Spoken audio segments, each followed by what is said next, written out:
गोष्ट आहे. छत्रपती शिवाजी महाराजांचे कामाबद्दलचे नियोजन आपल्याला आत्मसात करून घ्यावे लागतील.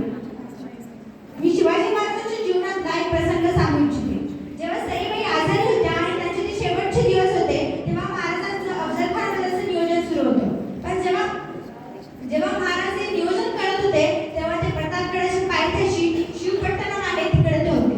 तेथून ते गडावर गेले, सईबाईंना पाहिलं आणि ते पोहोचण्याच्या अगोदरच सईबाईंचा मृत्यू झालेला होता.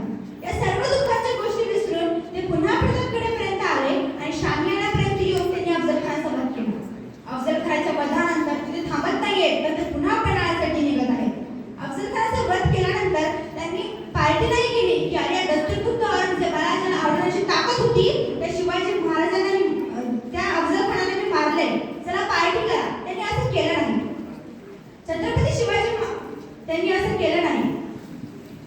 65 किलोची